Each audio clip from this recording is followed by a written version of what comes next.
Puaka Matariki and the star chart that you uploaded? Or Yes, can you talk about that star update chart? us on Puaka Matariki and the happenings and the star chart, please?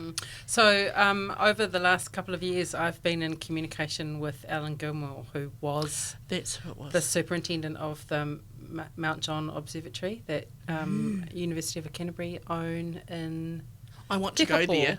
I was in Tekapo. Takapo is our name. Takapo. Why is it spelt wrong? It's the way people say it. Tekapo. And it's like, amazing. Yeah. Amazing. Is it? Like the pictures that I see, because it's such a Yeah. dark sky. I mean, around there. they're all astrophotography nerds as well, aside from being astrologists and completely nerdy about the stars. But I think there's more and more understanding that is a natural human state. Is television is only 80 years old. An improvement too. That's something that that I have been talking about with some of the school kids that have been in to look at the work that I'm doing in the DPAG at the moment. That technology in the Western framework, technology is going to change, and we're going to be able to understand different things about these physical things. Totally. And we don't know what that technology change is going to look like, but it also represents the difference between when this collection was gathered and today. We've seen advances in thinking as well as practice. So two kinds of technology have changed, and something that we have as a people of the Pacific. We've talked about this several times. So we love new technology. Oh, yeah. No, and a nail. Wow, how useful is a nail? How useful is an offshore radio? Oh, How so many useful things. is the How internet? useful is a mobile Yeah, that can connect us yeah. so we can talk some more? So what work are you working on? It's a longitudinal project to digitise the Coutts collection. That, Oh, yep. So taking photographic inventory of the contents of every box and repackaging it so that it's a new technology, because museological practices have changed since the 70s. At the DP, is it? Yeah, it's at the DPAG at the moment. So we started off 3 years ago working in Southland Museum, where the majority of the collection is, over 300 boxes there. There's 84 boxes from the Otago Museum store, so concentrating on that first because we're in Dunedin. Yeah. And if there's time over the next, we're in there till the end of September. Yeah, it's got dripsy today. Yeah, so in there for when I'm not at work. Oh, my goodness. Yeah, I'm a little bit fried at the moment. Heather and John is where I am at the moment. Yeah. But this is it's a really important project because it's timely for indigenous knowledge to be recognised as by the Western framework as powerful, and to challenge their idea of what power is.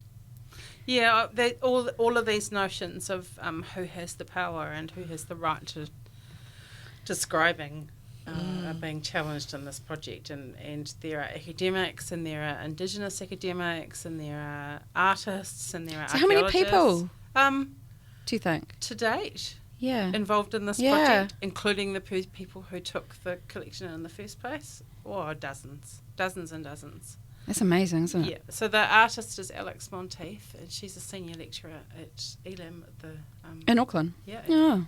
School of Art at Auckland University, and her work is oftentimes about the health of the ocean.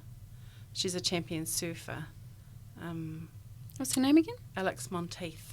Right. The story is evolving, and she rolls into the story through her art practice and striking up conversations with people around campfires, and it's a really nice thread through the corridor as well, that it's about our seasonal campfires, because the material that was collected for the PhD that was written about us without asking us either permission to dig up our ancestors' bones or to ask us our stories around those sites.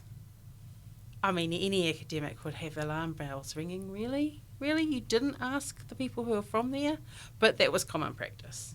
And I believe that it's only recently changing. I think it is an ongoing process of archaeologists recognising that quantifying the material that you are digging up is largely influenced by your own worldview, by the hole that you dig physically. If you dig one here, then you're going to get different evidence, different material, and then if you dug a hole next to it. And also understanding that you're a visitor, you're a journeyman, you're not part of that culture. And I think we've been talking about that a lot through this series too, of taking away somebody's sovereignty, someone's power, by putting into a PhD and therefore into the broader knowledge of the world an incorrect story, or even a story that accidentally is right. But you didn't ask the locals in the first place. Yeah, so from my perspective as someone who understands the value and usefulness of the museum as an institution, I've always struggled with that overwriting of power. And this is it's a really beautiful opportunity to be part of saying to visitors and to academics, hey, what? And it's that role of perception of caretaker or kaitiaki of those, as opposed to the ownership and the monetising of those items. Always comes back to that, doesn't it? It is about capital, yes. I mean, the reason that those collections were started in the first place is to display your wealth, isn't it? Yeah. Your cabinet of curiosities becomes, oh my God, we're saving the culture that we're destroying. We're saving it in cases. Meanwhile, we're actually destroying it. We're transplanting it. That is us for this series today. Just Matariki, Puaka Matariki. So we were talking to Alan Gilmore over the last couple of years, and he's now retired but still lives up there and is heavily involved in the Royal Astronomical Society of New Zealand and the dissemination of knowledge. And he is very respectful of the old ways, but still doesn't step outside of his own kind of university delivery, which is kind of nice because it means that he's locked into educator mode. And I will ask him a question about tell me when Puaka's going to rise, and he'll say, well, actually it doesn't rise, it's always there, it's just not visible for a while. So it will fade and then it will become clear I really again. like that. Yes, whereas Matariki actually does do the helical rising, the spiral thing. Right, Yeah, so at present, the Matariki star cluster is beneath the horizon. And Matariki is a cluster and not a constellation because the stars in the cluster are from the same event. They're actually the same age. Wow. So they are actually related to each other. They're the same whānau, whereas a constellation is... they're in relative space. Well, yes, space. So we see them on a two-dimensional kind of dome as being in a similar place on our dome, whereas they may not actually be depth-wise the same age, even related at all. They may be like millions of light years away from each other. Whereas Matariki, Te whānau Matariki, they are, and there are countless. We can see maybe a dozen if your eyes are really good. But with the telescope we can see thousands of stars in that cluster. Yeah, it's a busy time. We love technology. We do love technology. So That's awesome. well, one of the questions that came up in the Q&A when Rangi Matama was speaking recently for the Royal Society, watch this space, speaking of Western sovereignty and elevating somebody into their world, because, well, actually, because... ... somebody asked Rangi, we've got new technology now, and so what do we do with the new stars? Do we give them new names? And he was like, yeah. What do you reckon, How do you think the other one's got names? Exactly. Yeah, yes. We meet new things, we give it a new name. Yeah, so that was actually at the same time as the black hole had been photographed. Right, cool. And it ended up being given a Hawaiian name. Which is kind of lovely, really, because they're our cousins and totally. we have the same origins. Mm-hmm. Their matariki is akin to our matariki celebrations, but the Puaka thing is very much a visibility. So last week, Parihaka were celebrating their Puanga Kaido, their festival of the New Year harvest and all the hakere that go with that. Because where they are, in the Wanganui Valley, on the Taranaki Plains, they're looking towards... Slightly higher on latitude as well. Yes, so the times are different, but also because they see a different sky. Yeah, of course they do. Yeah, it's their point of view. Yeah, so they're literally their point of view. Yeah.